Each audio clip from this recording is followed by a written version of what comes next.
Então, Vamos lá. vamos para a parte fácil agora. Pré-milenismo dispensacionalista. Que palavrão é esse? Dispensa. Ó, agora, dispensa comentário. Agora esquece isso aqui. Isso aqui é do histórico, tá? Vai fazer referência? Não. Eu só não apago porque eu vou aproveitar uma parte. Tá, beleza. Então, por favor, por enquanto, esquece isso aqui. O cheiro tá bom. Pré-milenismo dispensacionalista. Então é 3.1.2. 3.1. Boa. Ó, o 2 em cima do 1. 3.1.2. Pré-milenismo dispensacionalista. Primeira coisa, o dispensacionalismo não é apenas uma visão sobre escatologia. O dispensacionalismo, em alguns seminários, é uma matéria inteira. Igual tem soteriologia, cristologia, dispensacionalismo. É uma matéria. Dispensacionalismo fala sobre o milênio, mas fala sobre a história do povo de Deus inteira. Desde antes do pecado. Então é um sistema complexo sobre a leitura do relacionamento de Deus com os homens. O que é dispensação? Dispensação é administração. Dispensar funcionário. Dispensação é administração. É o modo como Deus relaciona com o homem. E segundo o dispensacionalismo, Deus foi se relacionando com o homem em 7 dispensações diferentes. Em cada momento da história, Deus se relacionava com o homem de uma maneira. E cada momento dessa história era um teste, entre aspas, de Deus com o homem. Quais são essas dispensações, segundo essa teologia? Essa teologia é a mais difundida no meio pentecostal. Como o pentecostalismo é a igreja que mais existe no Brasil, principalmente nas áreas mais humildes, então é a que é bastante conhecida. Em vários seminários as pessoas estudam sobre isso. Quais são as 7 dispensações? Então, lembrando essa parte daqui, por favor, desconsiderem agora. Só não vou apagar porque eu vou aproveitar. Quais são as 7 dispensações? Onde eu vou escrever? Pode digitar, a gente escreve. Na parede. Aquela parte ali, igreja antes do Antigo Testamento, não dá não? Julgamento trono branco e estado eterno. Não, eu vou usar isso. Ah, tá. Vou.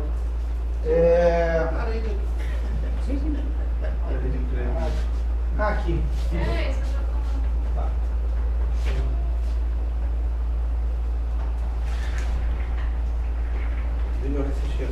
Dispensacionalismo, por enquanto a gente vai.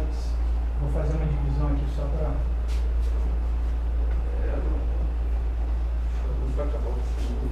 Ele divide em 7 dispensações que são estágios de revelação de Deus.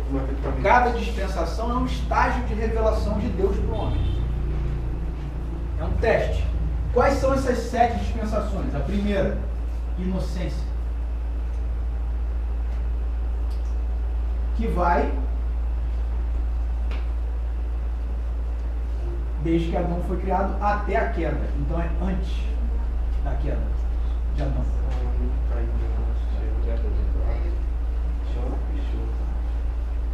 Deus se relacionava com o homem segundo um estado inocente, sem pecado. A primeira dispensação é a dispensação da inocência. A segunda dispensação é a consciência.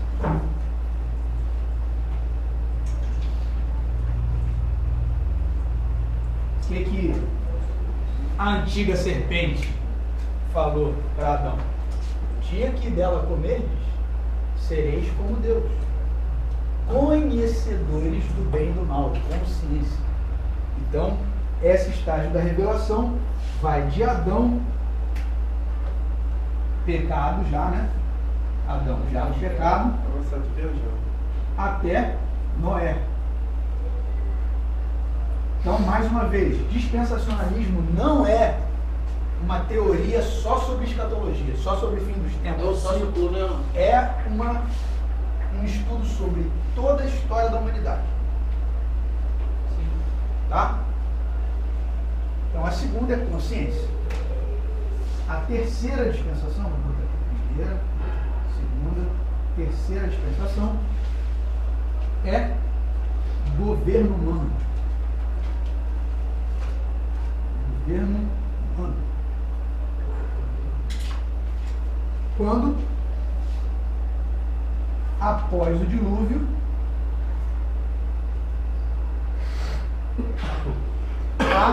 até Abraão. Por que governo humano? Porque a humanidade foi destruída pelo dilúvio e Deus começou do zero com Noé e com a família dele. E ele falou, crescei-vos e multiplicai-vos, a ordem foi a mesma para Adão. Crescei-vos e multiplicai-vos e governem a terra. Então, o governo humano vem na terceira dispensação, porque a humanidade foi resetada, reset, e começou de novo como Noé. E a sua família. Noé, seus dois filhos, né? Três filhos. Sem grande fé. Hard reset, né? Noé foi um hard reset. Foi hard reset, um reset, muito reset. Quarta dispensação, promessa, ou patriarcal.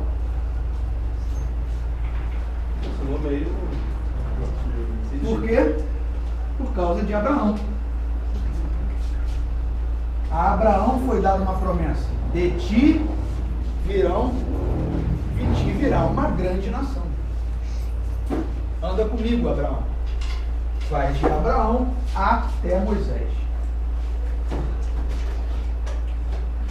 Em cada momento da história humana, Deus foi se revelando um pouquinho mais e foi lidando com o ser humano de acordo com aquela revelação. Ele dava um pouquinho. Inocência, consciência, governo humano, promessa patriarcal. Beleza? Eu, Gustavo, acredito nessa visão? Não. Não acredito. Eu acredito, é óbvio, que a revelação de Deus é progressiva. Mas eu não acho que Deus se relacionava com o ser humano segundo essas dispensações. Mas é uma teoria. Teoria dos dispensacionalistas. A quinta, essa categoria de lei, que vai, é óbvio, de Moisés. Moisés foi quem deu a lei. Deus começou a se relacionar com o povo segundo a sua lei. Você não acredita nisso? É romano? Não acredito. Você pode repetir o que falou? Eu sei sair, você falou que a dispensação ela não é... Dispensacionalismo não é um estudo ou uma doutrina só sobre o fim dos tempos. Como a gente está vendo, é uma doutrina sobre toda a história da revelação de Deus com a humanidade até o estado da Terra. Entendeu? Tá. Aí a sétima dispensação é que é o milênio, mas estamos na quinta ainda. Tá? Quinta dispensação é a lei que vai de Moisés até Jesus, até Cristo.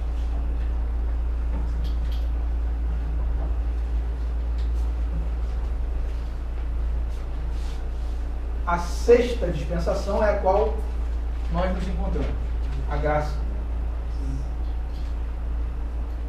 que vai de Jesus, no caso da cruz, né?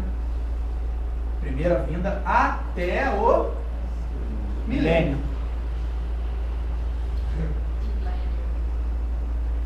E qual é a sétima? O milênio. A sétima é o milênio. Que vai do milênio, não. Que vai aqui da volta de Jesus, né? A segunda, vinda,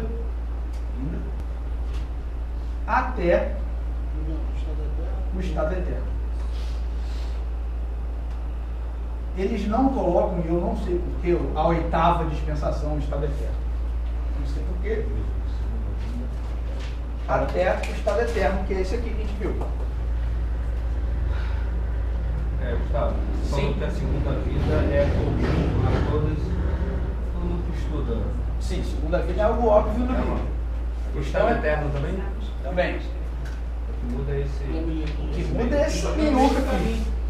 É o meio do caminho. Isso aqui era da igreja e isso aqui, todo mundo concorda. Isso O aqui miolo. é um problema. E a volta, né? A volta também concorda. Não, daqui, da era da igreja até o estado eterno, ninguém sabe.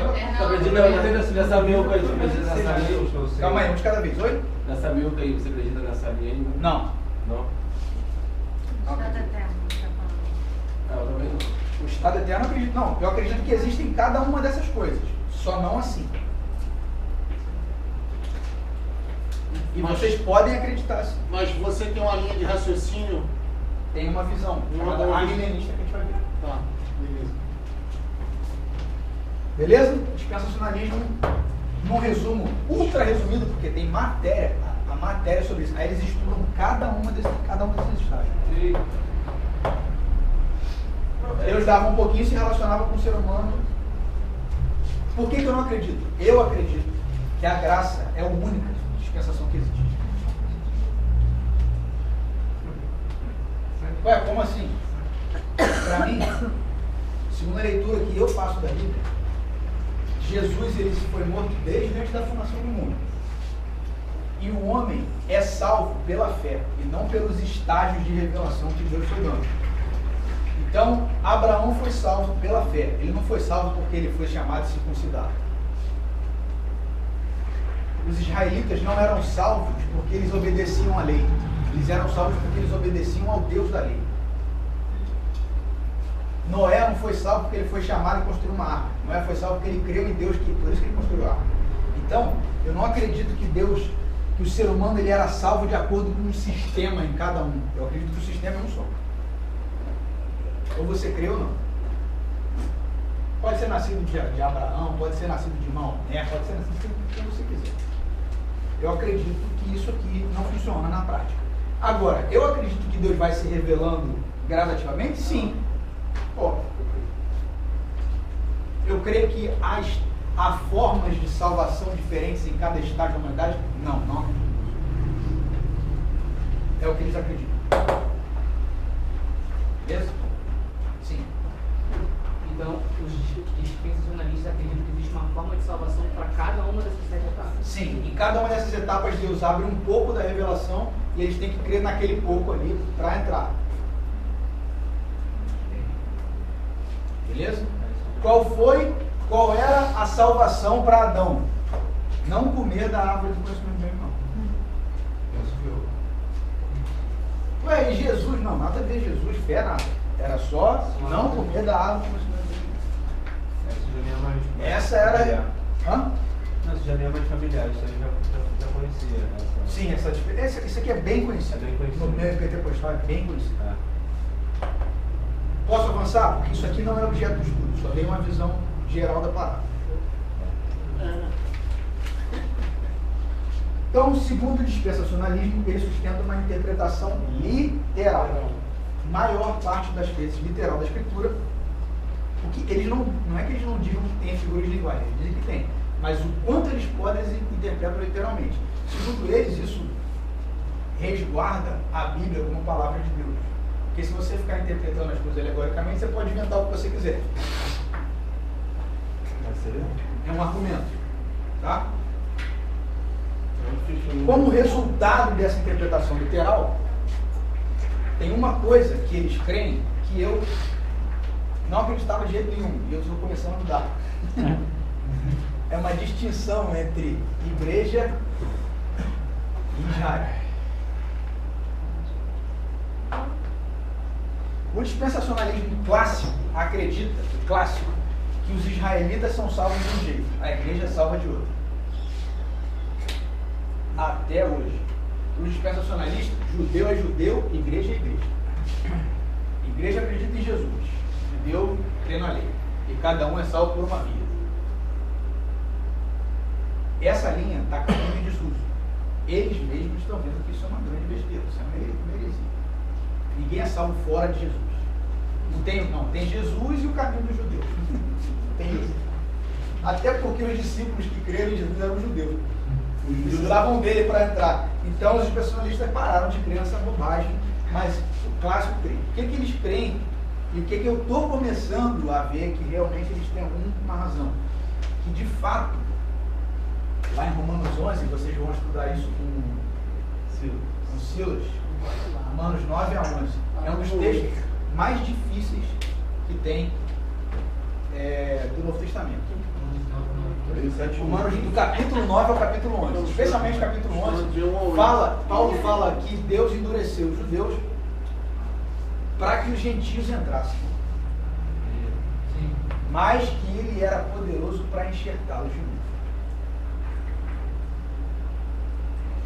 Porque Deus ama, Paulo fala, Deus ama o seu povo. Que povo ele está falando? Israel.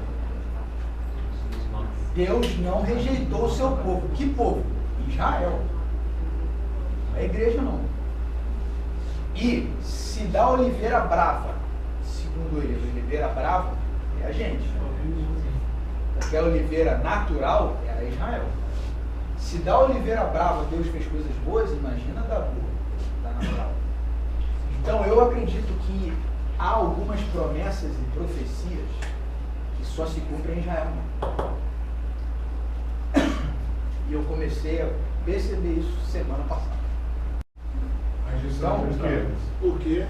Por que eu acreditava nisso? Porque segundo a linha que eu acredito, eles creem numa parada chamada teologia da substituição, que diz que a igreja substituiu Israel. Por exemplo, quando os gentios começaram a ter o Espírito Santo, lá em Atos, Tiago falou, isso aqui foi predito pelo profeta, não lembro agora quem. Joel. Não, isso é Atos 2. Pelo profeta fulano, que seria reerguida a casa de Davi.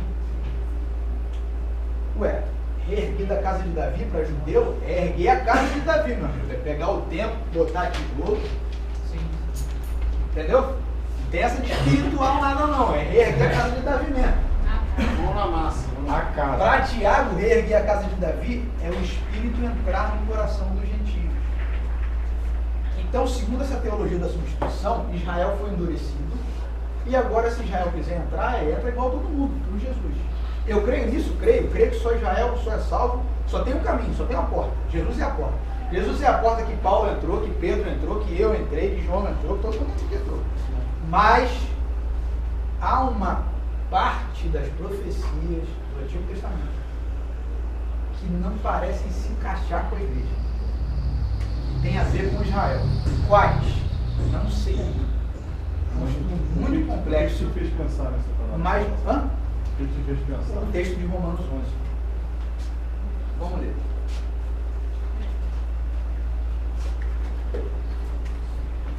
Que o tratamento é diferente, né? O tratamento, deixa eu tentar explicar isso melhor. Deus trata o Brasil igual trata a Síria? Não. Deus trata a mim igual trata você? Deus não trata Israel igual trata a gente, ponto.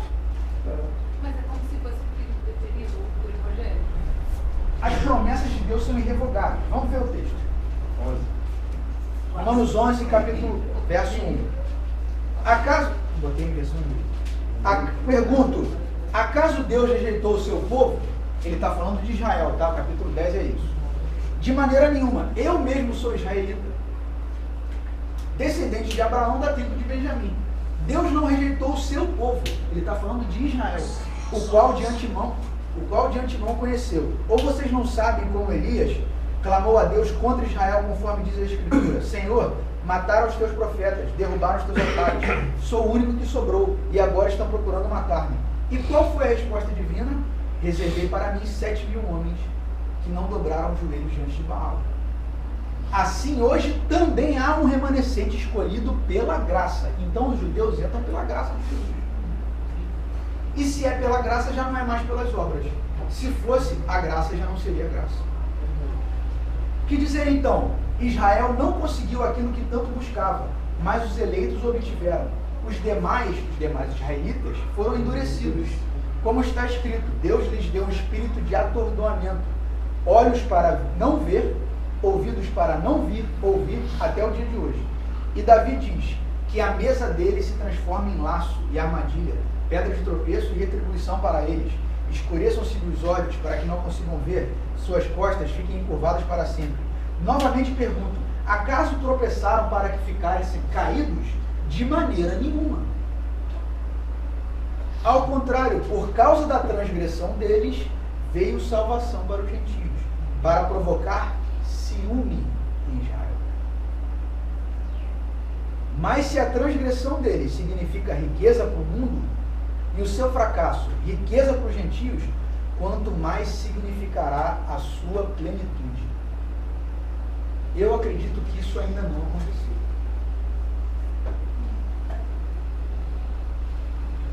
E essa é uma defesa dessa teoria. No título aqui ainda fala o futuro de Israel. Então, não vou continuar lendo não. Muito do que a teoria que eu acredito se filiou por causa dessa substituição, quando você lê Lutero, tem um livro chamado Os Judeus e Suas Mentiras, The Jews and His Lies, sei lá. The Jews and His Lies. Ele pregou para os judeus, é um livro pouco conhecido, mas que existe, eu fui ver, existe mesmo. Lutero foi o pai da Reforma Protestante, lutou contra as heresias, contra a venda de indulgências, Reforma Protestante do século XV. Quando ele pregou para os judeus, e eles não se convertiam, judeu não se converte, cara, é muito difícil. Se tu pegar 100, ele não se converte, não acredita que Jesus é Messias, ponto final. Muito pouco, até hoje. Conversa como você vai ver, eu tenho 2 amigos judeus, 3. Se no juiz federal no Rio, o outro está lá em Israel, voltou para lá. Já tentou? Tentei. Ele vai tentar fazer o contrário, né? Ele vai tentar te... Tentei. E a maioria deles não quer nem saber de judaísmo. Quanto mais de Jesus. O que eu estava falando? Lutero pregou para os judeus. Lutero pregou para os judeus, não conseguiu, e ele começou a escrever um livro. E algumas partes do livro assim: queimem as suas casas. Lance eles para fora da cidade. Quem leu esse livro? Hitler. O protestantismo na Alemanha ajudou Hitler. Então, os judeus foram muito perseguidos pelos cristãos. Muito. O nazismo na Alemanha teve como base religiosa o protestantismo de Lutero. Lutero tem um livro falando para queimar as casas dele. Tem uma inscrição de Agostinho lá em Israel, falava assim: não matem os judeus, expulsem-nos de suas casas. De Agostinho. Aí, se tu for ver o contexto, é porque na época queriam matar os judeus. E ele falou: não, gente, não precisa matar, é só expulsar. Porque eles não se convertem. É difícil os judeus se converter. Eu conheço alguns, é difícil. Mas eu creio que um dia esse negócio vai ter alguma chave que vai mudar aí. Eu acredito por causa desse texto, Romanos 11, que a gente acabou de ler. Ô, Gustavo, esse Oi. texto dá a entender que, tipo, essa rebeldia dos judeus não foi só permissão de Deus, foi causada por Deus. Sim. Sim. Parece não. Deus endureceu Israel para que a salvação pudesse ser dada a nós. Então, não dá para culpá-los, entre aspas. Mas nesse sentido não dá para culpar ninguém. Mas aí, isso aí é aula para o professor Charles, da soteriologia. Assunto tranquilo. Calvinismo e arminianismo é assunto tranquilo. Então, vamos continuar aqui. Eles creem que há uma diferença entre a igreja de Israel, e eu estou começando a crer também. Não para a salvação. Todo mundo é salvo em Jesus, tá? Mas há uma diferença de planos, de alguma maneira, para Israel. Eu não sei qual exatamente, mas tem. Com base nisso é que essa galera faz isso aqui, ó. Judeu que prega, judeu governando. Porque várias profecias do Antigo Testamento não se cumpriram ainda para os judeus. E os textos do Antigo Testamento dão a impressão de que Israel vai dominar o mundo inteiro. Nação eleita, né? Nação eleita são eles. Ué, mas nós não somos também. Também. Co-herdeiros com os judeus. Mas judeu que é de Jesus, não é judeu que nasceu de Abraão, não. Jesus falou: até dessas pedras aí Deus pode fazer filhos de Abraão. Jesus falou: vocês estão achando que são alguma coisa, que são filhos de Abraão. Está vendo essas pedras aí? Deus pode fazer filho de Abraão dessa pedra aí. Abraão é quem é filho da fé. A fé de Abraão. Mas há alguma coisa ainda não resolvida entre Deus e Israel, que eu não sei bem o que é, e que nenhum teólogo sabe bem o que é. Não resolvida ou não declarada? Não resolvida, parece que ainda tem alguma coisa que ainda vai acontecer. Então as promessas feitas a Israel no Antigo Testamento, segundo eles, não foram pretendidas como Deus faria espiritualmente para a igreja. Eu não acredito nisso, eu acredito que parte das profecias se cumprem na igreja mesmo, mas não todas. Então, de fato, como a gente já falou, muitas profecias se cumpriram literalmente. A bam é a vida de Jesus, né? Essa se cumpriu bem literalmente. E, segundo eles, a sequência, e agora sim, a sequência do dispensacionalismo é a seguinte: cruz era da igreja, igual. Aí, antes disso aqui, arrebatamento.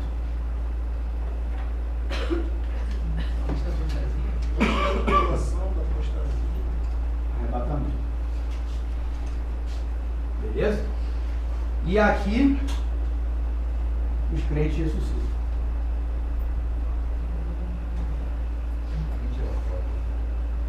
Calma que eu vou apagar os outros. Ressurreição dos crentes. Então, a era da igreja, essa é a visão mais popular, tá? Os crentes ressuscitam. Há o arrebatamento daqueles que estão vivos.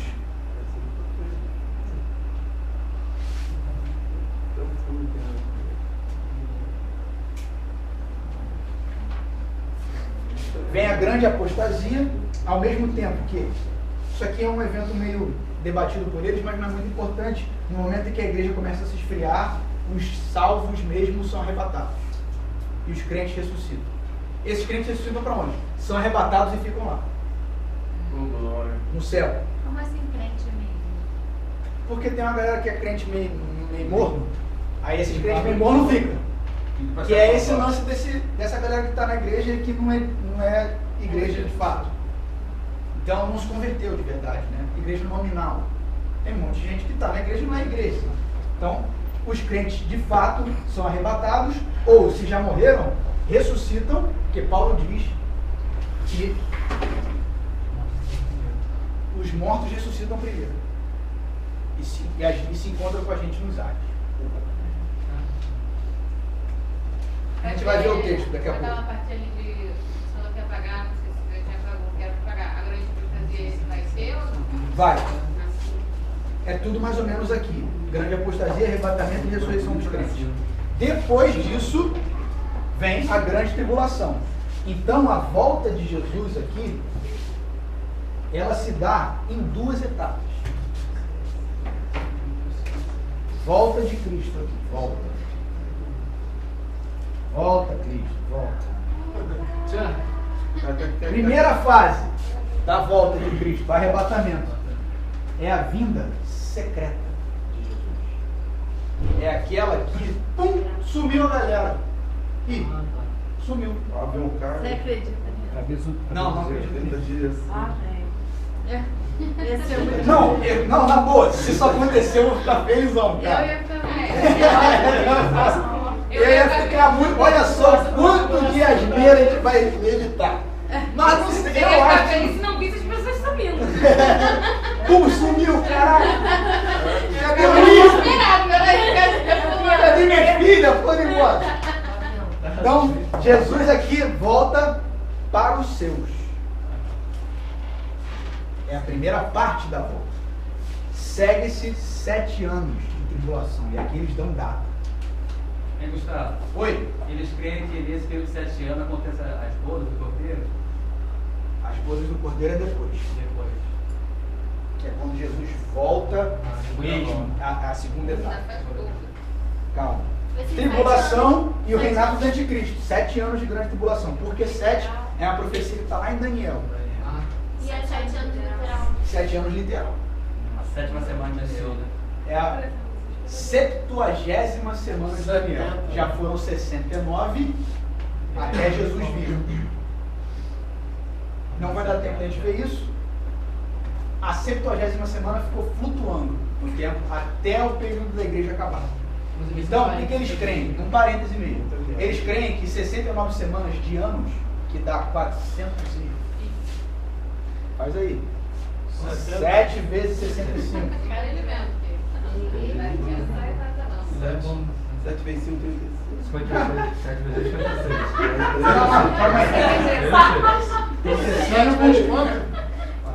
Já foi melhor, hein, Léo? 45. É, 42 mais 3. 455. É isso? É, 455. 455 anos. Beleza. Foi quase, hein, Renan?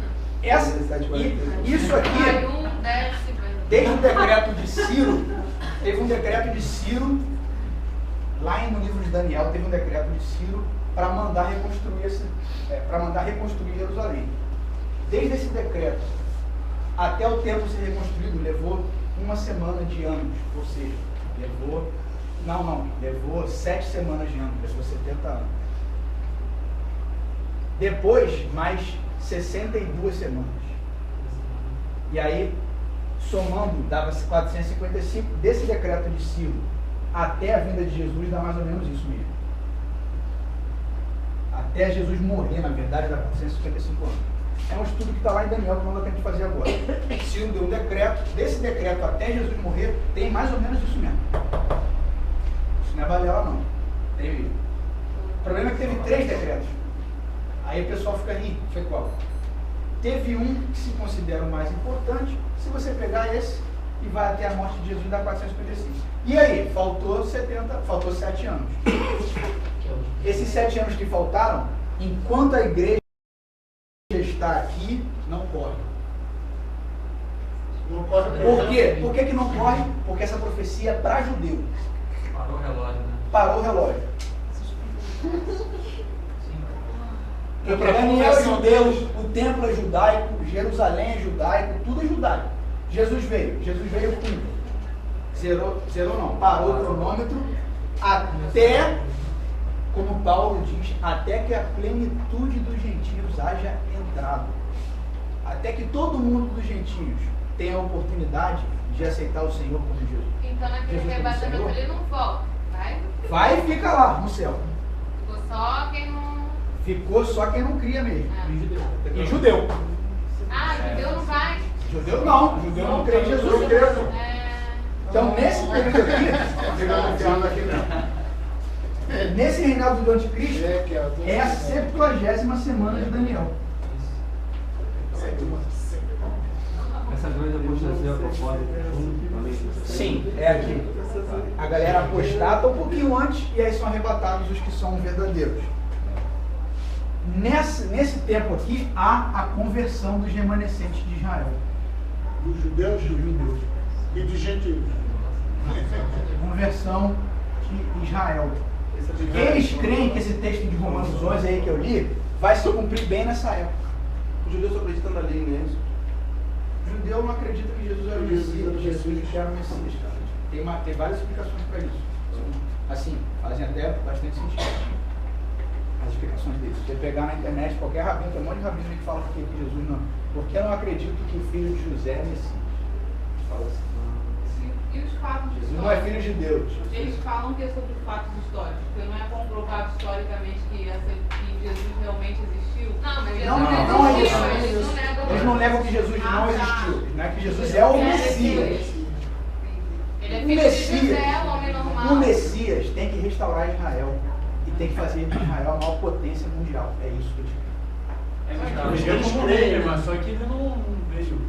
Ele veio e cumpriu uma parte. Lembra da pergunta de João Batista? Onde? Pergunta para ele se é ele mesmo. João Batista é o da Bíblia, não é o pastor João Batista.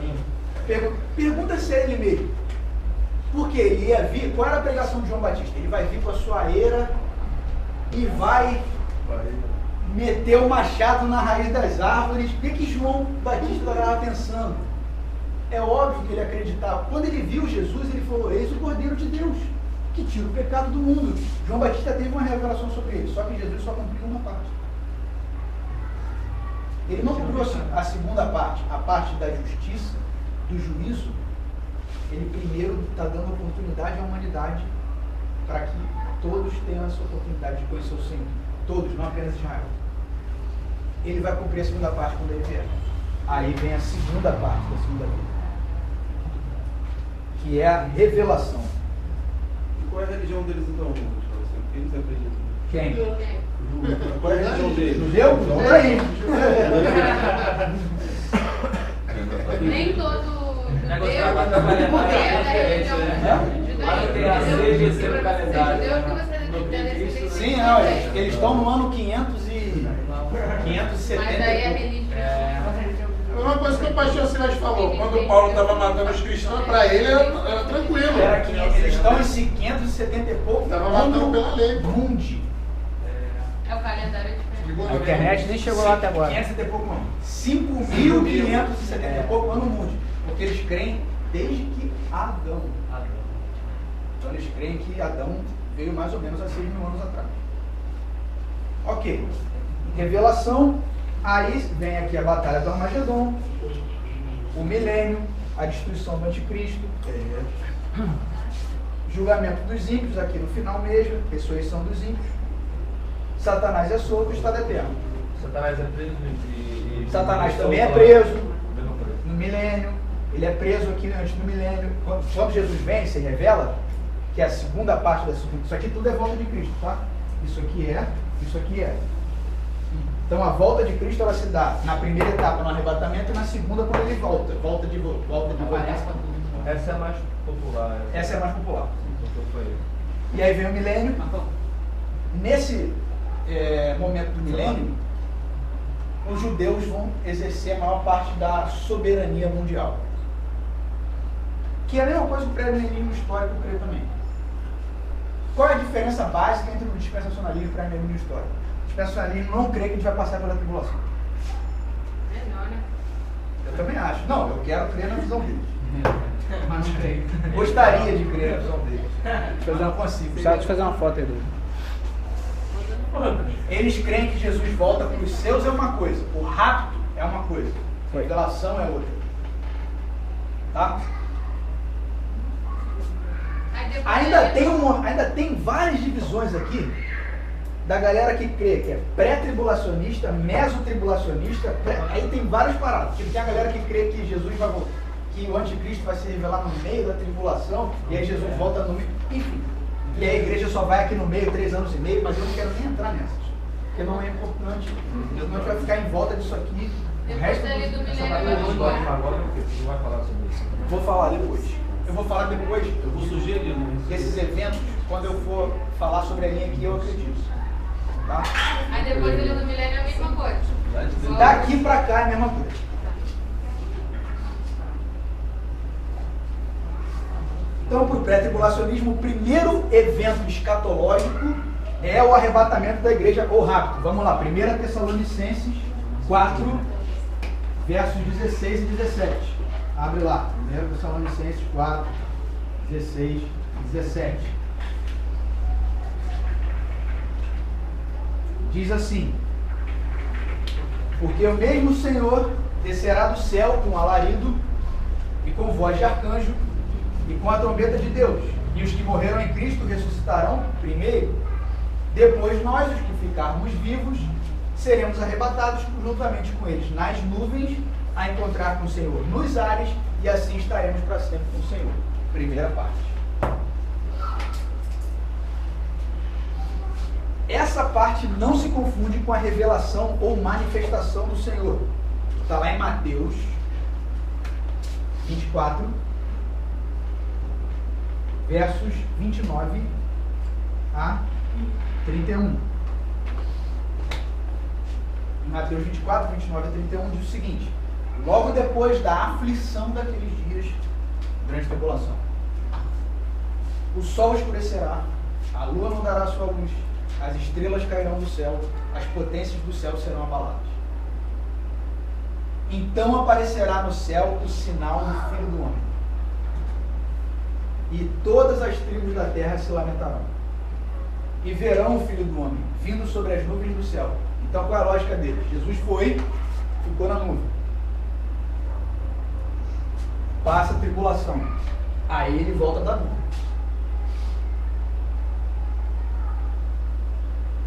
Vindo sobre as nuvens do céu com poder e grande glória.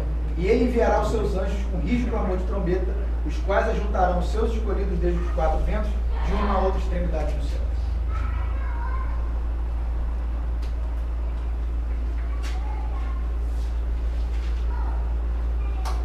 Até aí, perguntas. Negócio simples desse, né? Você não entendeu? Não. Pra mim só é confuso como se tivesse dois arrebatamentos. É confuso o quê? Porque parece que tem dois arrebatamentos, porque a gente vai e depois que ele volta. Não, arrebatamento a gente vai. Arrebatamento é rapado, né? Rápido. Ele não aparece. Não aparece. Ele não, a gente que some. Só precisa ser leite. E na segunda, quando ele volta, a gente Aí a gente volta com ele. Mas, Gustavo, isso é só uma linha de pensamento? Quê? É só uma linha de pensamento. Isso é uma teoria. A gente volta com ele já montado nos cavalos. Após disso, quando a gente voltar na segunda vinda, a gente vai voltar com ele. Aí a gente vai passar pelo milênio. Aí a gente volta e vem o milênio. Aí vem isso aqui Aí de volta. vai Aí ficar a gente aqui. volta e fica aqui. Beleza. O Batata já tocou até a Coitado do meu cavalo. Ó, eu tô falando assim brincando, mas se você for ver os caras falando, pô, os caras citam texto pra caraca pra fundamentar, não é assim? Sério? Viagem não. Eu é que não acredito, eu acho que os textos não estão dizendo isso. Tá? Depois eu vou dizer por quê. Eu vou ler algumas coisas de um cara aqui que ele resume. Só presta atenção só. Oi. Durante muito tempo, os testemunhos de Jeová, eles defendiam a sua tese a respeito da salvação em cima de Apocalipse 7. 144 mil. Eles pararam, né? Falaram que o pessoal perguntava que eles já tinham mais de 1 milhão. Já tinham mais de 1 milhão de testemunhos de Jeová, como é que é entrar 144 mil? É estreito, hein? Esse capítulo onde a conversão de Israel. Sim. Eu já ouvi falar que esses 144 mil judeus, eles vão ser levantados em meio ao milênio para pregar em todo mundo. Você crê nessa tese? Essa é a histórica que a gente viu antes, tá aqui. Judeus pregando, tem até que tirar essa parte aqui. Judeus, eles pregam para o dispensacionalismo aqui, na tribulação. Para os históricos, os pré-milenistas históricos, eles pregam durante o milênio. Se converteram durante o milênio, 144 mil lá pregando, um de cada tribo. Uma coisa que eu nunca vi eles responderem é que acabou 10 tribos. Tem 10 tribos que acabou, foram dizimadas. Dizimadas assim, foram misturadas. Vindo do norte, Na época do Senado de Salomão. foi desfigurado. Só sobrou Judá e Benjamim. Tanto que o nome deles é judeus. Não é mais israelita. Judeu porque só sobrou Judá e Benjamim. O resto, Efraim, Dan, essa galera toda, foi tudo misturado. Não tem mais. Entendeu? Então, enfim, seja lá como for, eles acreditam nisso. É tão complexo e é tão difícil de montar esse quadro que eu acho que eles estão viajando. Mas é o que eu acho. Segundo o que eu vou dizer depois. Por enquanto eu quero mostrar o que eles acreditam. Você defende qual linha? A milenista que a gente vai ver depois. A milenista, a gente vai ver depois. A milenista. Não esquecendo dos estágios, né, Gustavo? Antes disso, tem vários estágios da dispensação. Aqui, 7 estágios. Aqui na era da igreja é a sexta. Essa sexta dispensação vai até aqui. Aqui é a sétima. Na milenista. E aqui não é a oitava. Oi. Na visão milenista, a milenista, você defende. Nenhuma dessas teses aí eles acreditam. Na milenista não tem nada desse quadro. É só a igreja, Jesus volta. Ah, então é nessa aí que a gente acredita também. Gostei dessa aí. A gente vai ver depois. Calma. Você vai ver que o quadro vai ficar meio assim. Vai Cara, ter só uma linha. se o Hélio tivesse aqui, por que a gente tem que aprender esse jeito? Por que esse desenho? Cara, sério. Eu quero muito que seja assim. É sério. Ah, cara, olha só, vai me comprar. Então, É menos doloroso. você falou que quando a galera começar a ser arrebatada, tu disse que ia ficar feliz. Não, se eu for. Ah, O cara tá pregando e todo mundo tá rindo, tá feliz. Eu vou ler aqui vários pastores seríssimos, muito bem gabaritados, creem nessa linha. Eu vou ler um cara, uma citação que eu peguei e achei muito bem fundamentada. Ele fala assim: pré-tribulacionistas creem que a segunda vida terá 2 etapas. Por isso não se incomodam com a ênfase de que todo olho verá, lá de Apocalipse 1:7. Na primeira etapa, o arrebatamento, os salvos irão ao encontro do Senhor nos ares, antes da grande tribulação. Na segunda, no fim desse período de 7 anos, ele se manifestará diante de todos para destruir o império do anticristo, o que é corroborado pela linha do tempo de Apocalipse 19 até Apocalipse 22, a linha do tempo que eu falei. Trecho desse livro que está rigorosamente em ordem cronológica. Segundo Ciro Sanches Zibord, é um pastor da Assembleia de Deus. João avista a igreja glorificada no céu, nas bodas do Cordeiro, durante a grande tribulação, Apocalipse 19. Logo depois vê Cristo descendo do céu com a igreja. Em seguida mencionam-se a batalha do Armagedon, a vitória de Cristo sobre o anticristo, que está aqui, e o falso profeta, a prisão de Satanás, a ressurreição dos mártires, os crentes ressuscitam, mas aqui no caso eles ressuscitam aqui, a liberação do diabo após os 1000 anos e a sua condenação, o juízo final e a eternidade.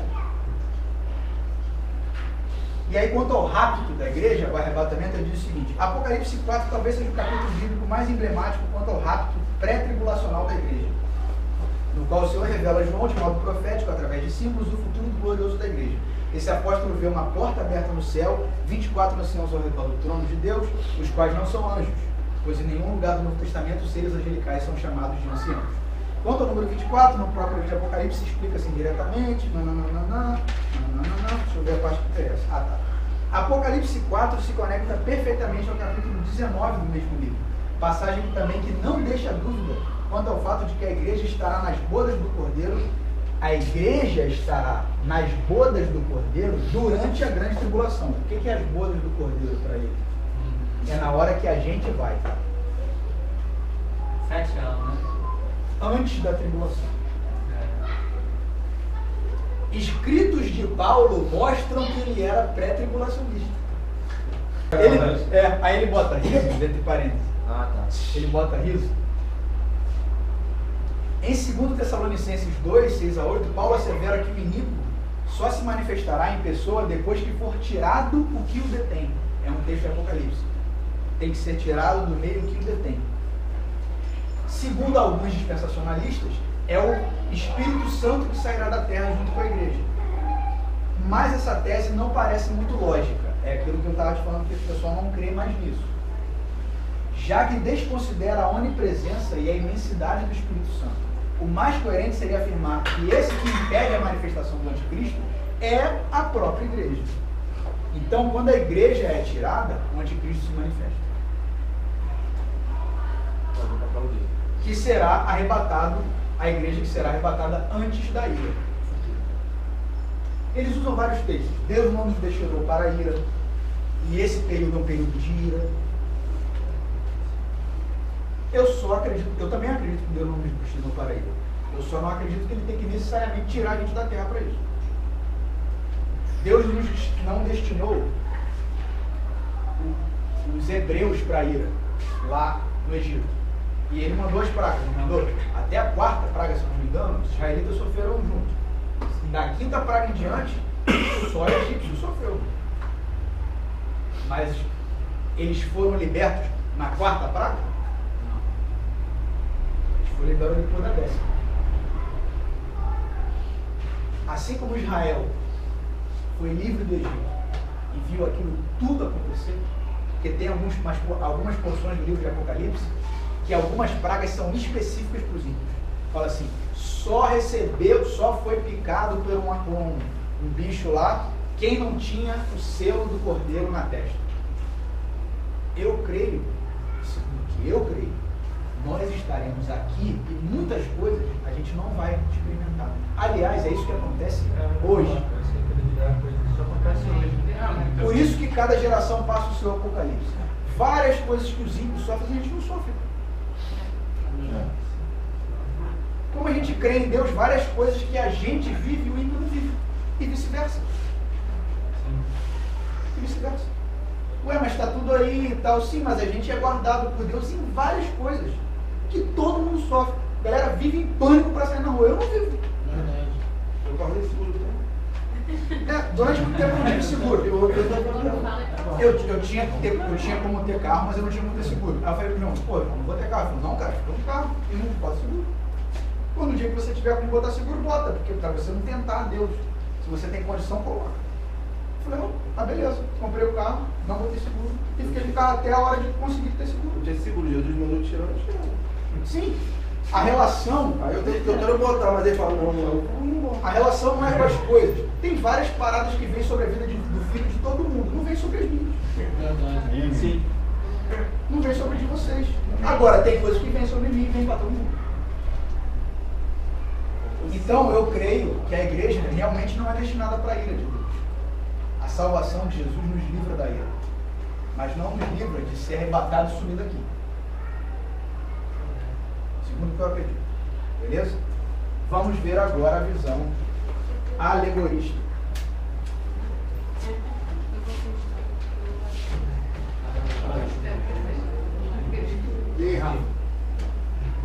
Agora vai ficar bem mais simples. Só que não. Não, sério, vai mesmo. A parte complicada era essa aqui. Agora são duas linhas, um traço e explicou. Veja uma luz. É uma linha e um traço, tá dizendo? Vai de pilão, não fala.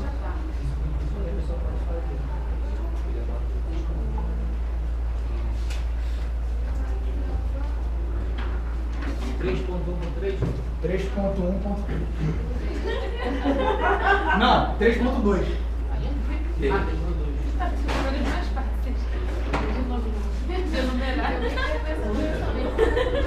É porque o ponto 3,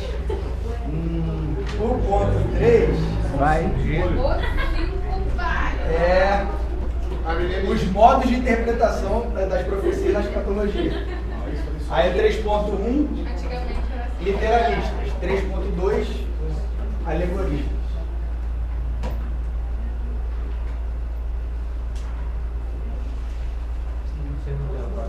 Hã?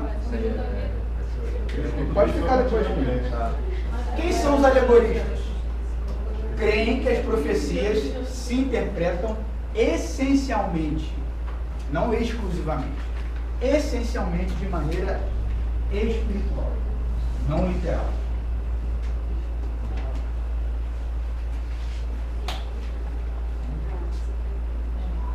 Então, de cara, o milênio não é um período literal de 1000 anos. 3.2, você estava no 3.1 que era literal. É.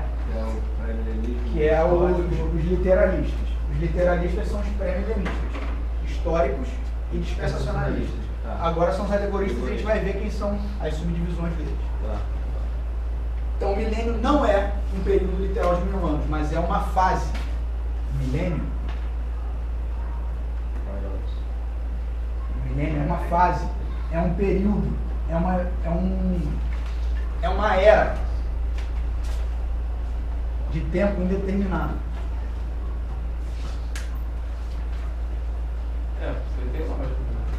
Em que período é esse? Em que os cristãos, através da pregação e do avanço... Não, desculpa. Calma aí. 1000 anos para mim,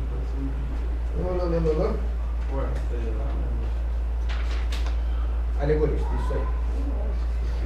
Essa era, que era essa, é a era da igreja. O milênio dos alegoristas está acontecendo agora. Estamos no milênio. E aí a gente vai ver a primeira subdivisão, 3.2.1. Pós-milenismo. Por que pós? Porque Jesus volta depois do milênio. Então, como é que é a divisão? Já melhorou. Era da igreja. Deveria começar daí, né, mano? Deveria explicar essa. A era da igreja é igual ao milênio. Explicava milenista e depois ia pro pré, entendeu? Aqui, A outra é mais popular. aqui está Jesus, tá? Jesus era da igreja. Aqui a volta. A única volta de Jesus e o estado eterno. O amilenismo é igualzinho. A diferença é só o que eles creem que acontece aqui. Mas o quadro é igual. Então Cristo vai retornar depois do milênio. Ele vai voltar aqui. O milênio está acontecendo agora. Mas não necessariamente um período de 1000 anos. Em que os cristãos, através da pregação do Evangelho, estabelecem o reino de Deus na terra. Qual é a característica do pós-milenismo? À medida que a igreja vai avançando com a pregação, o mundo vai melhorando. O mundo vai se cristianizando. Se você pegar uma evolução do século I até hoje, está melhor do que estava no século I. Assim, em relação a matanças mundiais, reinos e tal, nesse sentido, sim. Tem períodos na história muito piores nesse sentido assim, de cataclismas humanos do que hoje. Hoje há um mundo, tanto que diz que o presidente dos Estados Unidos é o homem mais poderoso do mundo livre. Most powerful man of the free world, é o que falam os americanos. Por quê? Porque tem um mundo que não é livre. Qual é o mundo que não é livre? Islamismo, que é o Oriente Médio quase que inteiro, com Israel núcleo no meio. Islamismo e Israel, que é a única democracia única do Oriente Médio. Então, lá não é um mundo livre. Por que eles não consideram mundo livre? Porque não tem eleição democrática, não tem eleição para nada, é um regime religioso ligado a um regime político, totalmente intrincado com o regime político. Os ayatollahs, por exemplo, são prova disso. O Estado Islâmico, o Hamas, o Hezbollah e por aí vai. O mundo livre, que é um mundo democrático, que é um mundo que você pode sair e entrar de um lugar. O que também não é mundo livre? Coreia do Norte. Não é mundo livre. As pessoas não podem sair do país. Não pode falar mal contra o Xi Jinping. Não, Xi Jinping é da China. Quem é o nome? Kim Jong-un. Não pode falar mal lá do boludinho, não pode. Então, não é mundo livre. China. A China está quase ficando fechado mesmo. Cuba, não é mundo livre. Venezuela, não é mundo livre. Tem eleição? Tem. Frauda tudo. O cara está no poder há 470 anos. Não é. Então, mas mundo livre, a gente tem. Boa parte do planeta é mundo livre. Então, nesse sentido, o mundo se cristianizou. Aliás, democracia é uma invenção cristã. Mas nos Estados Unidos eram os crentes do sul que escravizavam os negros. E foram os crentes do norte que falaram para parar com isso. Os quáqueros. Se você for lá ver a história deles, é essa. Tá? Então, democracia é uma invenção cristã. Nasceu na Europa, veio para cá. Então, nesse sentido, eles têm algum sentido nessa parada que estão dizendo. Tem muitas vertentes, mas há um retorno gradual às normas bíblicas, segundo o pós-milenismo. E as leis do Antigo Testamento, aquelas leis sobre, por exemplo, respeito aos pobres, descanso da terra, esse tipo de leis do Antigo Testamento iriam retornando à humanidade, no sentido espiritual, não no sentido literal. E aí eles usam vários textos para isso. Vou citar alguns. Salmos 22, verso 7 diz assim: todos os limites da terra se lembrarão e se converterão ao Senhor, e todas as famílias das nações adorarão perante a sua face. Salmo 110, 1 é o texto mais citado do Novo Testamento, no Novo Testamento do Velho. É o texto do Velho Testamento mais citado no Novo. Disse o Senhor ao meu Senhor: assenta-te à minha direita, até que ponha os teus inimigos por escabelo dos seus pés.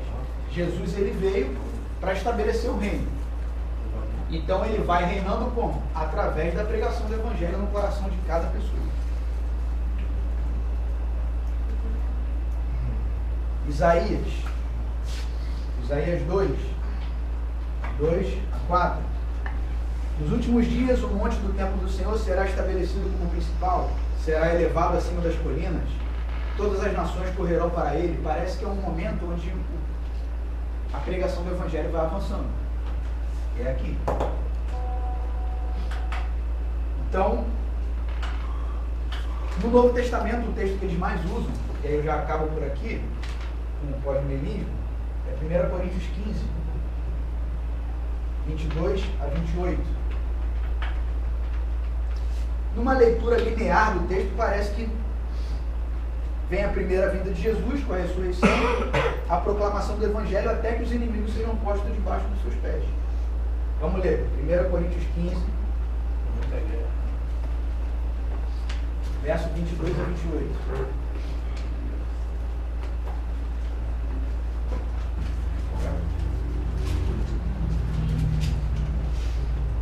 Vamos lá, galera, aguenta aí.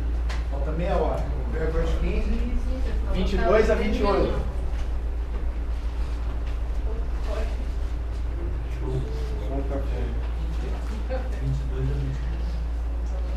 Bate o pé aqui, ó. Muita informação. Vamos fazer o seguinte, fica todo mundo de pé. De pé.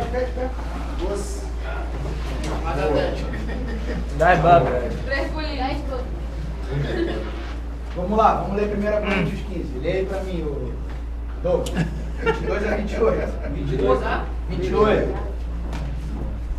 Porque assim como em Adão todos morreram, assim também todos serão vivificados em Cristo. Cada um, porém, por sua própria ordem. Cristo, as primícias, depois a descrição de Cristo na sua vinda. E então virá o fim, quando ele entregar o reino a Deus e Pai. Depois de ter destruído todo o domínio, autoridade e poder. Ele só entrega o reino a Cristo, segundo eles, depois que Jesus já foi reinando até que vem o fim. Jesus vai reinando com o Evangelho até que vem o fim. Continua. 25. Porque convém que ele reine até que haja posto todos os inimigos debaixo de seus pés. O último inimigo a ser destruído é a morte. Porque todas as coisas sujeitou debaixo dos pés. E quando diz que todas as coisas lhe estão sujeitas, certamente exclui aquele que tudo se subordinou. Quando, porém, todas as coisas lhe estiverem sujeitas, então o próprio Filho também se sujeitará àquele que todas as coisas lhe sujeitou, para que Deus seja tudo em todos. Amém. Pode sentar. Meu Deus, agora tá tão bom. Então, o texto parece sugerir que até que Jesus entregue o reino a Deus, ou seja, qual é o milênio? Cristo está reinando por 1000 anos quando? Agora. Até que ele entregue o reino a Deus, ele tem que colocar todos os inimigos debaixo dos seus pés. O que é isso? É um avanço do Evangelho. O mundo vai se cristianizando. Eu creio nisso? Não. Não. Você acha que o cristianismo está se deteriorando? Para eles, calma, para eles, eu acho que as coisas crescem em paralelo. Então, para eles, Satanás, ele foi acorrentado por 1000 anos aqui, quando Jesus veio. Satanás, ele foi preso quando Jesus veio. Ele acha que está preso até agora? Sim. Porque o texto diz que Satanás foi preso para não enganar as nações. O que o texto está dizendo? Não é que Satanás não faz nada. Satanás foi preso para não enganar. O que aconteceu quando Jesus veio? Jesus começou a pregar para todos e o engano de Satanás foi saindo. Quando Jesus ressuscitou, Jesus falou: façam discípulos de todas as nações. O reino de Deus ele só estava circunscrito a Israel. Jesus veio, o poder de Satanás para enganar as nações caiu. Por que as portas do inferno não se prevalecem contra a igreja? Porque a igreja vem e mete o pé na porta. Então, Satanás ele tinha as nações dentro do calabouço dele. Qual é o calabouço de Satanás? As suas mentiras. A igreja vem, porra no calabouço e tira a galera de lá. E é isso mesmo. Só que eu não acredito que por causa disso o mundo vai melhorar. Porque a fé, como diz Paulo, não é de todos. O mundo vai de mal tempo. Há um crescimento paralelo, mas eu vou falar isso depois. Exponencial. Então, o reino dos mortos que ressuscitaram ocorre na região celestial. Então, um resumo da visão pós-milenista. O reino de Deus é uma realidade presente. Jesus não falou: é chegado a vocês o reino de Deus. Jesus falou isso. Eis que o reino de Deus chegou a vós outros. Eu creio nisso. O mundo se converterá como um todo ao Evangelho e Jesus virá concretizando assim o final dos tempos. Eu não acredito nisso, eu acredito nisso. Terá um longo tempo de paz no mundo e antes da vinda do Senhor. O milênio não é literal e sim esse tempo de paz sobre a terra é o tempo que vai preceder o fim. Há um crescimento paulatino do reino. No fim do milênio haverá um período de apostasia. No fim de quem, Gustavo? No fim do milênio tem um período de apostasia aqui, porque tem que ter, porque é o texto de Tessalonicenses que fala. Então, antes de Jesus voltar mesmo, tem um período de dispersão das pessoas que vão abandonar a fé. O milênio termina com a volta pessoal de Jesus, física, e vai haver, aqui tem tudo. Aqui Jesus volta e tem arrebatamento, tem tudo aqui. E a cabeça do Flamengo. Entendo porque tem essa divergência, né? Arrebatamento, ressurreição de crente de ímpio. Tem repescagem? Não tem repescagem, não. Os judeus se convertem? Não tem essa ênfase, não. Nem se fala no judeu. Preocupado com os judeus, mano. É tranquilo que Deus sabe fazer. Beleza? É uma visão que praticamente caiu em desuso. Ok? E para terminar, vamos para a visão que eu acho que é a mais condizente. É óbvio que, como sou eu que estou apresentando a visão, é óbvio que vocês tendem a acreditar naquilo que eu acredito, que até a forma que eu apresento. Então vocês estão livres para acreditar no que vocês quiserem. Isso aí. Eu acho que esse material que você faz para estudo, para repassar para a gente, Gustavo, poderia compartilhar esse material que você fez para estudo, né, para dar aula para a gente. E dar algumas referências para onde a gente possa ir, dar uma mastigada também. Não, sabe por quê? Porque tem muita besteira na internet, cara. Tu começa a ver o pós-milenismo, daqui a pouco tu vai ver calvinismo, arminismo, aí tu se perde, sabe? Depois eu dou umas referências. Sai, tá espalhando. Até aqui, perguntas. Suave. É no milênio que acontecem as tribulações? Sim, segundo ele, sim. Aquele cara que eu estou ouvindo que você me indicou, que você até falou dele, o Leandro Lima, ele é milenista. Então. Vamos ver o amilenismo? Falta 20 minutos. 3.2.2. Não, tá 8,32 só. Oi? 9,32. Tá. 25.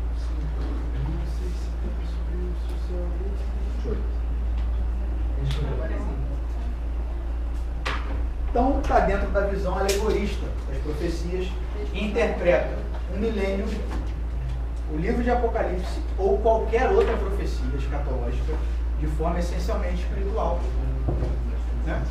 É alegorista, ainda que admita algumas porções mais ou menos literais. A palavra amilenismo não é muito feliz, porque quer dizer não. Né? Não milênio. Não milênio. Não é isso que a visão milenista crê, que não existe um milênio.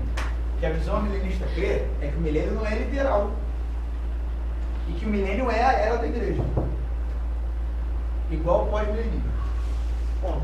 Porém, isso não quer dizer que o mundo vai melhorar até Jesus voltar. Pelo contrário. Vamos ver aos poucos. Toda a era do Novo Testamento, desde a primeira vinda de Jesus até a volta de Jesus, é um milênio.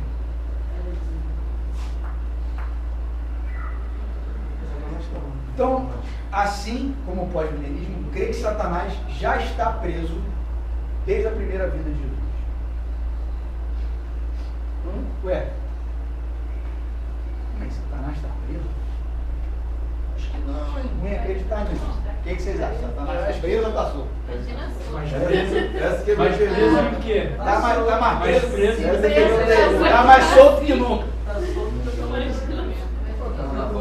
Tá soltinho. Carnaval agora então tá soltíssimo. Passou o negócio aqui. Passou as diabinhas aqui. Passou. Tá aí, né? Vai estar preso, mas nem tá solto aí, né? Ah, pode conseguir. Pode estar preso só. Oi? Oi? Não, eu quero saber se vocês acham que ele tá solto ou tá preso. Cara, eu acho que tá solto. Oi? O mandato de prisão foi de Liberdade condicional. Tá certo. Eu acho que tá solto. Condicional. Gente, vocês estão sabendo mais de direito penal que eu. Na verdade, a gente está inventando uma linha aqui. Verdade mesmo. Solto. Você jogar esse jogo. Abre lá, Apocalipse 20, verso 3. Eu não sei, Deus é minha pergunta. Faz uma pergunta, Renato. Ô, Renato. Faz aí, cara. Fala aí. Qual a pergunta? Não, tranquilo. Tô falando, minha dúvida é essa, não sei se ele tá solto, se tá preso. O que está escrito em Apocalipse 20, verso 3? É o milênio, tá? Lê aí. Lançou o abismo, e ali o encerrou, e pôs selo sobre ele, para que mais não engane as nações, até que 1000 anos se acabem. Até que não mais engane as nações. E depois importa que seja solto por um pouco de tempo. Ok. A gente vai ver por outros textos o que é, segundo a milenismo, esse enganar as nações. Eu já antecipei. Satanás não pode mais manter as pessoas enganadas até tempos indefinidos. Mas ele tá solto. A prisão de Satanás é um ser espiritual. Não tem como pegar uma cadeia e trancar ele lá dentro com uma chave. Não existe isso. Como é que você prende um ser espiritual? Bota um escudo. Sim, mas vai soltar, dar mais liberdade a ele. Não? Quer dizer que existe uma opção. O texto diz que ele foi preso para não mais enganar as nações. E de fato, desde que Jesus veio, ele perdeu esse poder. Ué, mas ele não continua enganando um monte de gente? Até que Jesus entra. E revela para todo mundo. Até que o evangelho chega. Isso aí. Até que a igreja bate na porta. Até que ele perdeu o poder de enganar as nações. Porque era isso que ele fazia durante toda a era, desde Adão. Foi isso que ele fez. Quando Jesus veio, o que ele falou? Resta pouco tempo. Importa que seja solto um pouco de tempo. Não é isso que fala o texto? O que Jesus fala? Ele sabe que lhe resta pouco tempo. Por isso ele, ai de ti, Satanás desceu a vocês com grande cólera. Porque agora ele só pode matar, roubar e destruir. Enganar não dá mais. Qual era a atuação de Satanás no Antigo Testamento? Jurídica. Satanás não chegava diante dos outros, enganava, fazia. Não fazia isso. Ele chegava, Satanás, de onde você vem? Todo ano passei pela terra. Viste meu servo Jó? Qual era a atuação dele? Promotoria. chegava diante de Deus e falou assim, também, né? Esse mole que você dá para ele. A atuação de Satanás diante de Deus, antes da ressurreição de Jesus, Satanás não foi expulso do céu lá, não. Satanás não foi expulso quando ele pecou. Ele tinha livre acesso. Tanto que ele se apresentou diante de Deus para falar de Jó. Isso ele não faz mais. Não se apresenta ou não se engana? Ele não pode mais entrar na presença de Deus para enganar porque ele perdeu a legitimidade. Qual é a legitimidade? Jesus pagou os pecados. Ele vai enganar com base em quê? Ele vai acusar a nós diante de Deus com base em quê? Acabou. Juridicamente foi pago. A única coisa que ele pode fazer agora é matar, roubar e destruir, porque resta pouco tempo. Importa que Satanás seja solto por pouco tempo nesse milênio. Então a prisão não é algo assim específico. A prisão não é ele não atuar de maneira nenhuma. Porque quando você fala em relação à prisão, Oi? A prisão é alegórica, é não mais enganar.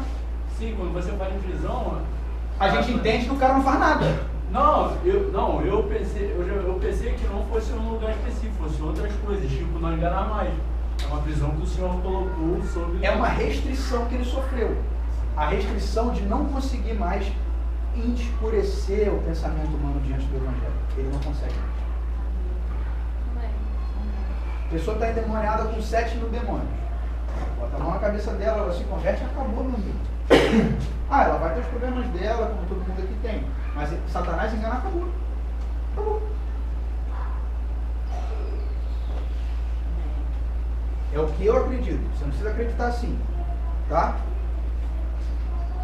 Então os amilenistas não esperam um rapto antes da grande tribulação. Nem uma vinda de Cristo 1000 anos antes do estado eterno. A gente está no milênio. Todos esses eventos vão se dar de uma vez só. Arrebatamento da igreja, volta de Jesus, tudo. De uma vez só, ressurreição dos mortos. Tudo aqui. E a grande tribulação? Aqui. Um período pequeno antes de Jesus voltar. Esse arrebatamento é tirado aqui ou vai ficar aqui? O estado eterno? Arrebatamento é, no texto lá está dizendo, harpazo, nos ares, a gente se encontra com o Senhor e volta. A gente vai, é uma crítica dele que diz que a gente vai para voltar. A gente vai só para descer, né? Tipo assim, para que sobe então? Porque para mim o sentido ali não precisa necessariamente ser subir. É só ser arrebatado do momento que ele vai julgar, porque quando ele volta ele julga. Então ele tira a gente do julgamento. Ele nos arrebata do julgamento. É isso que eu falo. Tipo, a gente não precisa subir literalmente nos ares. Ou ainda que a gente suba literalmente nos ares, a gente sobe porque o Senhor volta conosco para julgar as nações. Como se fosse jogar uma bomba atômica e ele pega a gente. É como se ele fosse exercer um juízo sobre a terra tão poderoso que se a gente estivesse aqui, a gente ia junto. Sim. Ia fazer pra gente igual uma vez. Você vai botar num barco tudo. Fala. É parecido com o que aconteceu com Ló e Sodoma. Tipo assim. Sim, no momento sai, porque se você ficar, você vai morrer. Então Deus tira para poder exercer juízo. E as trombetas, vem aonde? Durante aqui. É porque não é um estudo sobre Apocalipse. Mas as trombetas acontecem aqui antes da vinda de Jesus, antes da volta de Jesus. Outros problemas, eu vou ver depois, a gente vai ver os problemas de sensacionalismo. Beleza, a gente é arrebatado, a gente é sensacionalismo, a gente é arrebatado. 7 anos. A gente dá para cronometrar quando Jesus volta. 7 anos, né, verdade? É só contar, pô. Conta pouco. 7 anos, assim, ó, galera, ó, o pessoal subiu. 2020, 2027, Jesus está aí. Fica tranquilo. Se você fica tranquilo não, tem que ser arrebatado. Você fica por aqui, vai dar ruim. Mas é bom ver se O amilenismo crê que o sucesso da pregação cresce paralelamente à deterioração da humanidade. Que é exatamente o que acontece hoje. O evangelho cresce, não cresce? Sim. E o mal também, não cresce? Sim. É isso que o amilenismo crê. Está ficando bem visível. que essas coisas elas vão se separando. Quem é de Deus vai se santificando, quem não é vai se apodrecendo. É isso que vai acontecer. Até que o Senhor venha. Então, o Evangelho cresce, cresce mesmo, muito. E a maldade? E o afastamento de Deus? Muito. É junto, tudo bom. Tudo junto. De outro extremo, né? Tudo junto. Por isso a tribulação se intensifica antes de Jesus voltar. E o Evangelho? Também. Com isso a apostasia também, né? Eles falam sobre isso? Sim, vai falar. Então, uma coisa não anula a outra. Nos períodos de maior perseguição da igreja, nos períodos de maior tribulação da igreja, foi justamente nesses períodos de maiores avivamentos da igreja. Estava lá, o Coliseu Romano. Tinha 3 crentes lá que foram jogados por leões. Aí tipo, galera lá, era diversão, né? Porque era a TV da época. Bota os crentes lá para morrer com o leão. Aí vai o crente lá morrendo, não sei o quê. Morria aqueles 3, se convertia 200 naquilo, cara. Eu ficava olhando, os caras orando diante do leão, baixinho.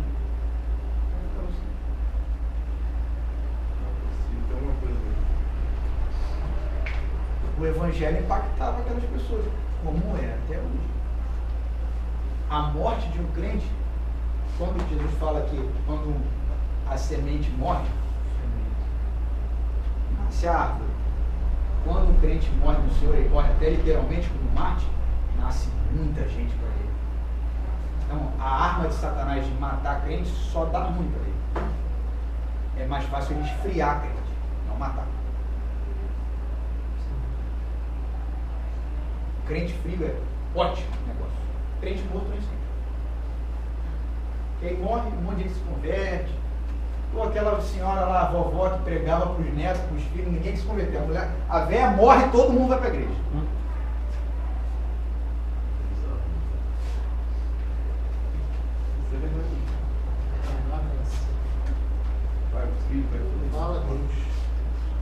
Estamos juntos até aí? Quanto tempo falta? 15 minutos? 15 minutos. Dá tempo de ver um negócio curtinho. 3.2.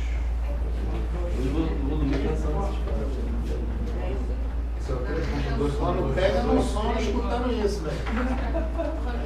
Isso é legal, você. Isso é muito louco. Eu não sei se a terra subiu, se o céu. O que a visão milenista crê? 3.2.2.1 Paralelismo Essa espada é o anticristo. progressivo. Informação para minha cabeça.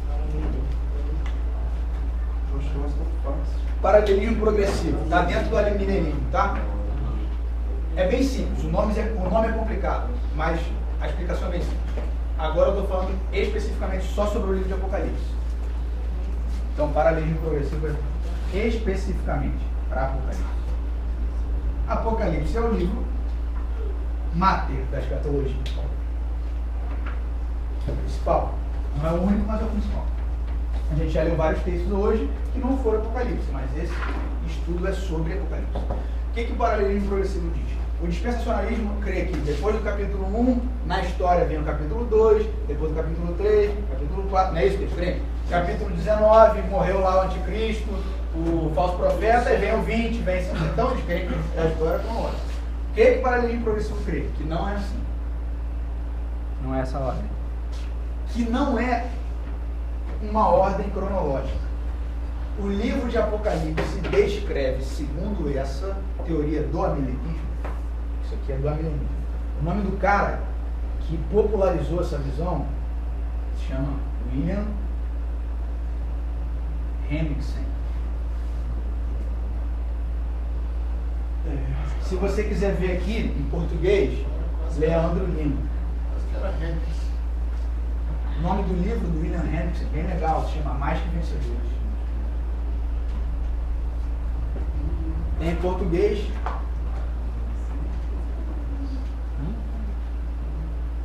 O que crê o paralelismo progressivo?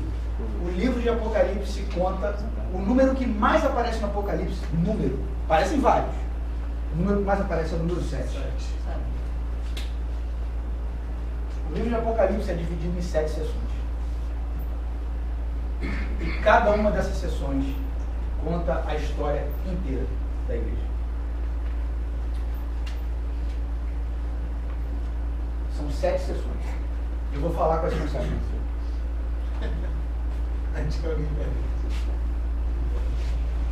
Quais são as sessões?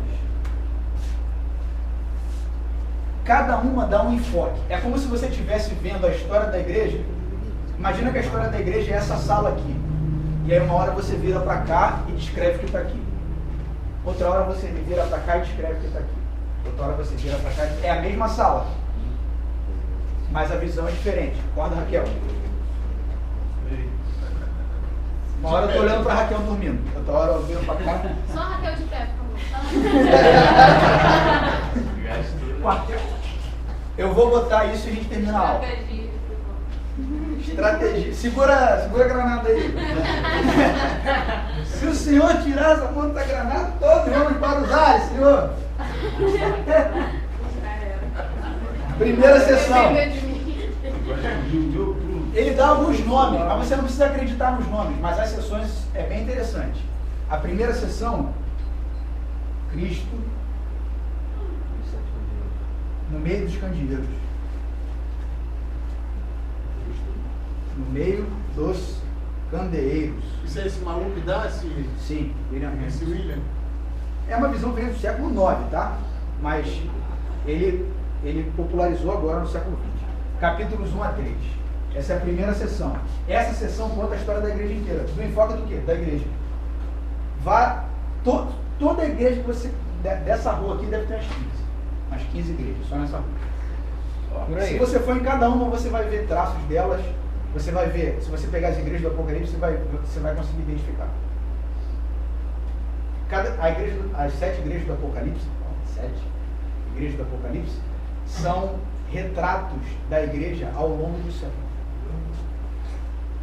Segunda sessão.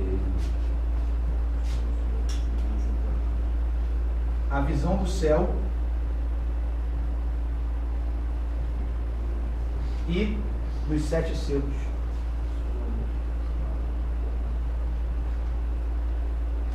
Você vai reparar que o mundo, entre aspas, no Apocalipse acaba 7 vezes. Não tem 7 mundos para acabar. Só tem um. Depois, na aula que vem, depois do carnaval, a gente vai ver que o mundo, ele acaba ou é predito o seu fim 7 vezes. Então, a visão do céu dos 7 selos, dos capítulos 4 ao capítulo 7. Terceira sessão. 7 trombetas.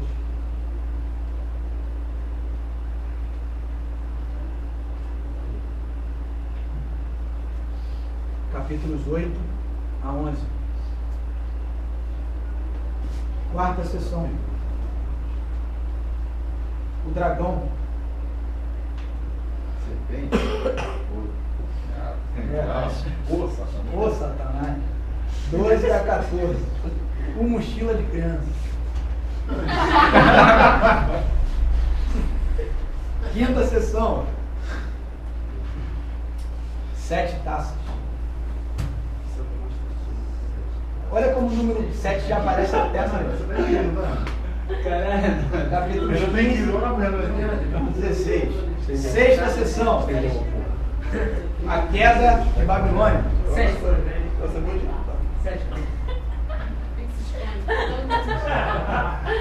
O que vocês estão rindo aí, cara? Capítulo 17 a 19. E a sétima e última sessão. Botar um GPS nele. A grande consumação. Do William Hendricks. A grande consumação, capítulos 20. A nomenclatura importa pouco. fala as 7 visões de consumação. Sim, 7 visões de julgamento, 7 taças. É porque esse cara, esse Leandro Lima, ele adapta com outro escritor. Que, se não me engano, com N. Gruden. Que tem um manual de teologia sistemática. E custa 240 e pouco.